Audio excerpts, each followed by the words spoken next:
नमस्कार। आज की कहानी है अपना अपना सुख। अमन के दोस्त कार्तिक का फ़ोन था। मेरे यह बताने पर कि अमन खेलने गया है, वह मुझसे ही अपनी पढ़ाई संबंधी समस्या पूछने लगा।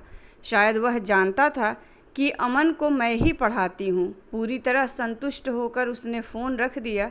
इस लड़के को कुछ समझा कर जाने क्यों मुझे भी एक संतुष्टि का सा एहसास होता है। उसकी पढ़ाई के प्रति भूख मुझे लुभाती है, लेकिन जैसा कि अमन ने मुझे बताया कि वह औसत विद्यार्थियों में ही गिना जाता है, यह बात मुझे हैरान करती।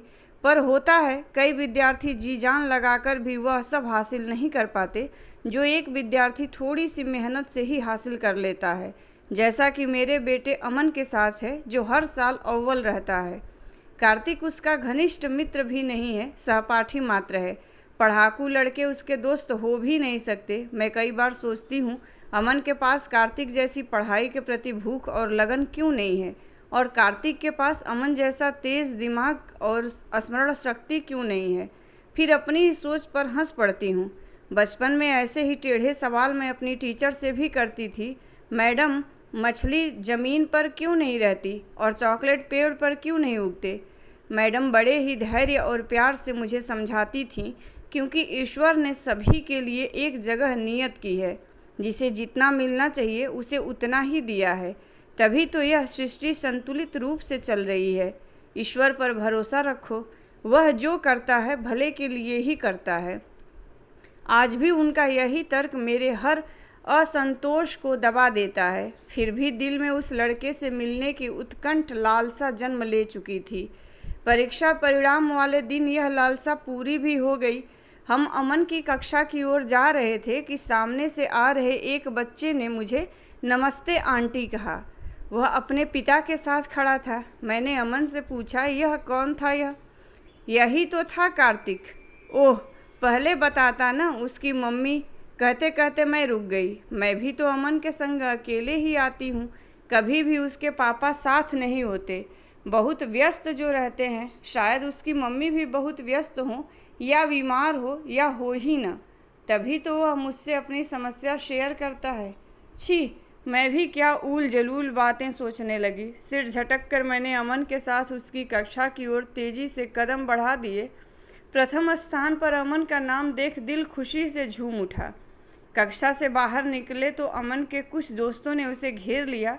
सब एक दूसरे की रिपोर्ट कार्ड देखने और आगे की प्लानिंग करने में लग गए। कार्तिक भी उनमें सम्मिलित हो गया, लिहाजा हम अभिभावकों को एक दूसरे की ओर मुखातिब होना पड़ा।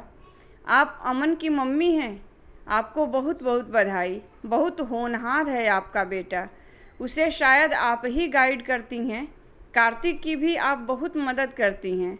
मुझसे तो वह अपनी कोई प्रॉब्लम डिस्कस ही नहीं करता। कितना कहता हूँ।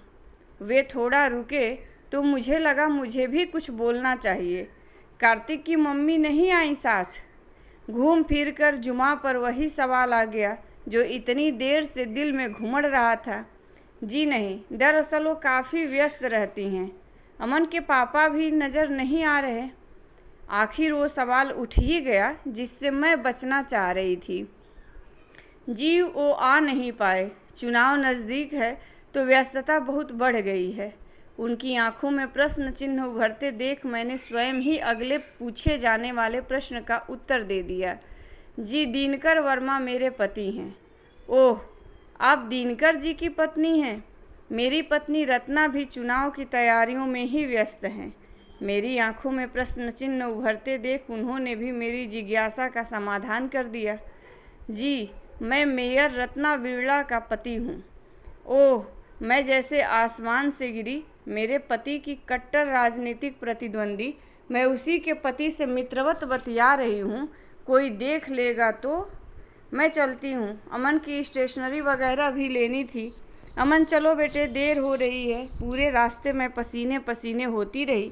दिनकर को पता चल गया तो जाने क्या कह बैठें। मुझे खुद पर आश्चर्य होने लगा। मैं उस दिनकर से घबरा रही हूँ जिससे मैंने प्यार किया और घर वालों की मर्ज़ी के खिलाफ़ शादी की। वो दिनकर जिससे छोटी से छोटी बात शेयर किए बिना मुझे नींद नहीं आती थी। अब मैं बड़ी से बड़ी बात भी उससे छुपाने लगी हूँ कि पता नहीं क्या अर्थ लगा बैठें। हम दोनों एक ही कॉलेज से इंजीनियरिंग कर रहे थे। एक दूसरे की ओर कब आकर्षित हो बंध गए हमें ही पता न चला। कॉलेज के अंतिम वर्ष में दिनकर ने मेरे सम्मुख विवाह का प्रस्ताव रखा।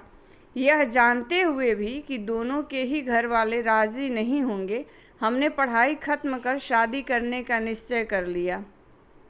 उसी वर्ष होने वाले छात्र संघ चुनावों में दिनकर को भी उनकी प्रतिभा देखते हुए जबरदस्ती उम्मीदवार बना दिया गया। वे चुनाव जीत भी गए। जीत का सिलसिला जो उस दिन आरंभ हुआ वो आज तक जारी है।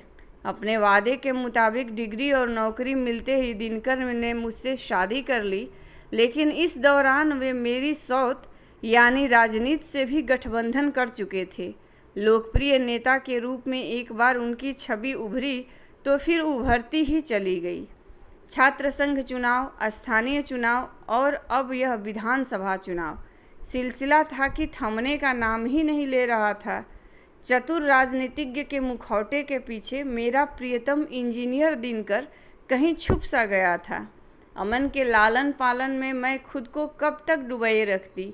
मेरे बार बार के इसरार से तंग आकर दिनकर ने एक दिन मुझसे वादा किया कि जिस दिन वे कोई चुनाव हार जाएंगे, राजनीति से हमेशा के लिए दामन छुड़ाकर मेरे दामन में आ समाएंगे। तब से आज तक मैं उस अदद हार का बेसब्री से इंतज़ार कर रही हूँ। घर आते ही विचारों का काफिला थम गया। उस दिन फिर कार्तिक का फ़ोन आया। हमेशा की तरह यह कहने के बावजूद कि अमन खेलने गया है, वह मुझसे ही अपनी प्रॉब्लम पूछने लगा। मैंने झुंझला कर कह दिया, तुम्हारी मम्मी के पास वक्त नहीं है तो अपने पापा से क्यों नहीं पूछते। दूसरी ओर एक क्षण को गहरा सन्नाटा सा छा गया। संभवतः उसे मुझसे ऐसे प्रत्युत्तर की उम्मीद नहीं थी। वह सहम गया था। मेरा मन गहरे पश्चाताप से भर उठा। मैं कहाँ का गुस्सा कहाँ निकाल रही हूँ। सॉरी बेटा, पूछो क्या पूछना है। अपनी प्रॉब्लम पूछने के बाद भी कार्तिक ने फ़ोन नहीं रखा। आंटी, मुझे आपसे कुछ कहना है। हाँ बोलो बेटे। मम्मी के पास मेरे लिए वक्त नहीं है। इस बात का अपराध बोध पापा को है। उसकी पूर्ति हेतु वे मेरा ज़रूरत से ज़्यादा ख्याल रखने का प्रयास करते हैं। पर क्यों? मैं अब बच्चा नहीं हूँ, बड़ा हो गया हूँ, अपनी ज़िंदगी खुद जी सकता हूँ। मुझे किसी के सहारे की ज़रूरत नहीं है। बेकार ही आपको भी इतने समय तक परेशान करता रहा। अब आगे से अरे नहीं बेटा, मुझे तो बहुत अच्छा लगता है तुम अपना समझकर मुझसे कुछ पूछते हो। तो पढ़ना पढ़ाना तो मेरी शुरू से हॉबी रही है। तुम निसंकोच कभी भी मुझे फ़ोन कर सकते हो। Thank you aunty. कार्तिक ने प्रसन्नता से फ़ोन रख दिया तो मेरे दिल का बोझ कुछ हल्का हो गया। व्यर्थ ही बच्चे का दिल दुखा दिया था। अब कभी उसे इनकार नहीं करूँगी, मैंने मन ही मन निश्चय किया। लेकिन उसके मनोविज्ञान ने मुझे चौंका दिया। अवहेलना से लोग अवसाद में चले जाते हैं। ज़्यादा प्यार देख रेख भी इंसान सह नहीं पाता, पर एक की अवहेलना की दूसरे द्वारा भरपाई भी किसी में आक्रोश जगा सकती है। ऐसा पहली बार देख रही थी। 2 दिन बाद ही मुझे अपने निश्चय पर पुनर्विचार करने की नौबत आ गई, जब दिनकर ने शाम को लौटते ही मुझ पर तड़ से प्रश्न दाग दिया। सरू, सुना है तुम किसी कार्तिक नाम के लड़के की पढ़ाई में मदद करती हो। मेरे हाँ कहने पर उन्होंने अगला प्रश्न दागा। जानती हो किसका लड़का है? जानती हूँ, मैंने ठंडे लेकिन संयत स्वर से कहा। फिर भी? दिनकर हैरान हो उठे। यह जानते हुए भी कि वो मेरी कट्टर प्रतिद्वंदी रत्ना बिड़ला का बेटा है, तुम उसकी मदद कैसे कर सकती हो सरू? अपनी राजनीतिक प्रतिद्वंदिता में बच्चों को बीच में मत घसीटिए। कार्तिक अमन का दोस्त है। जिस तरह मैं अमन को कुछ समझाती हूँ, वह भी कुछ पूछ लेता है तो उसे भी समझा देती हूँ। लेकिन प्लीज़, तुम्हारी राजनीति में मेरी कभी कोई दिलचस्पी नहीं रही है दिनकर, और मैंने कभी उसमें दखल भी नहीं दिया है। मैं उम्मीद करती हूँ तुम भी मेरे मामलों में हस्तक्षेप नहीं करोगे। मेरे 2 टूक जवाब ने दिनकर की बोलती तो बंद कर दी, लेकिन उसके चेहरे पर उभर आई तिलमिलाहट आने वाले तूफान का संकेत दे रही थी। दिनकर के घर से बाहर निकलते ही अमन ने मेरा हाथ थाम लिया। मम्मा, आप बिल्कुल भी परेशान मत होइए, आज से मैं मन लगाकर पढ़ूंगा। कार्तिक को जो भी पढ़ाई संबंधी परेशानी आएगी उसे मैं सुलझाऊंगा। मैं उसकी पूरी मदद करूंगा। उसे आपसे बात करने की ज़रूरत ही नहीं पड़ेगी। अमन की आवाज़ से उसकी गंभीरता और दृढ़ निश्चय झलक रहा था। मैं हैरानी से उसे ताकती रह गई, ज़माने भर को आगे बढ़ता देखती रही और यह भी नहीं जान पाई कि मेरा अपना बेटा कब इतना बड़ा और समझदार हो गया। अमन ने जो कहा वह करके भी दिखाया। पढ़ाई के प्रति वह अचानक ही बेहद संजीदा हो उठा था। इस बीच एक प्रदर्शनी में मेरी मुलाकात कार्तिक के पापा से हो गई। वे एक बार फिर मेरा आभार व्यक्त करने लगे कि मेरी और अमन की मदद की वजह से ही कार्तिक अब पढ़ाई में काफ़ी अच्छा हो गया है। मैंने उन्हें कार्तिक के मनोविज्ञान से परिचित कराना ज़रूरी समझा। मेरी बात सुनकर वे थोड़ा गंभीर हो गए, फिर मुस्कुरा कर बोले, मैं उसकी भावनाएं समझ सकता हूँ, मुझे उससे कोई शिकायत नहीं है, लेकिन मैं रत्ना को भी कुछ नहीं कह सकता। सरिता जी, दुनिया में कुछ लोग कुछ विशेष प्रयोजन के लिए ही पैदा होते हैं। रत्ना ही बनी ही राजनीति के लिए है। उससे घर चलाने, बच्चे पालने की उम्मीद रखना न केवल बेवकूफ़ी होगी बल्कि उसकी प्रतिभा के साथ नाइंसाफ़ी भी होगी। राजनीति उसका पहला प्यार है और रत्ना मेरा पहला और आखिरी प्यार है। मैं खुश हूँ क्योंकि मेरा प्यार अपने प्यार के संग खुश है। मैं मुग्ध निर्निमेष उन्हें निहारती रह गई। प्यार की ऐसी व्याख्या सुन मैं उनके जज्बे की कायल हो गई थी। मेरी आंखों में प्रशंसा के भाव शायद उन्होंने ताड़ लिए थे। इसमें प्रशंसा जैसी कोई बात नहीं है। मैं ऐसा दिल से चाहता हूँ और इसी में सुखी हूँ। हर एक इंसान का अपना अपना सुख होता है। आप ठीक कह रहे हैं, मेरा सुख आपके सुख से अलग है। न चाहते हुए भी मेरे दिल की व्यथा शब्दों में ढलकर बह निकली। घर लौटी तो मन बहुत हल्का हो गया था। अमन की प्रतियोगी परीक्षाएं समीप थीं। वह जी जान से पढ़ाई में जुट गया था। मैं उसकी सफलता के प्रति आशान्वित थी, पर बढ़ती प्रतिस्पर्धा देख मन ही मन आशंकित भी थी। उसमें जितनी तेज़ी से शारीरिक परिवर्तन हो रहे थे, उतनी ही तेज़ी से मानसिक परिवर्तन भी हो रहे थे। उसका लंबा कद, उन्नत शारीरिक सौष्ठव उसे एक सुदर्शन युवक में तब्दील कर रहे थे। बचपना कहीं खोस आ गया था। स्वभाव में धैर्य और गंभीरता आ गई थी। कभी कभी दोस्तों के बीच जब वह धारा प्रवाह किसी विषय पर बोल रहा होता तो मेरी नज़रें उस पर ठहर सी जाती। फिर घबराकर मैं ही अपनी नज़रें हटा लेती, कहीं मेरे बेटे को मेरी ही नज़र न लग जाए। उसे देखकर मुझे कॉलेज वाले दिनकर याद आ जाते। दिल एक अनजानी आशंका से धड़कने लगता।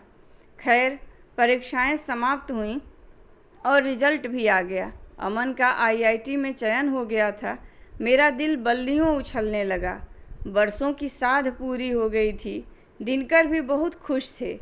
यह अलग बात है कि चुनावों में व्यस्तता के कारण उनके पास इस खुशी को सेलिब्रेट करने का वक्त नहीं था। वोट पड़ चुके थे, मतगणना जारी थी और वे धड़कते दिल से परिणाम की प्रतीक्षा कर रहे थे।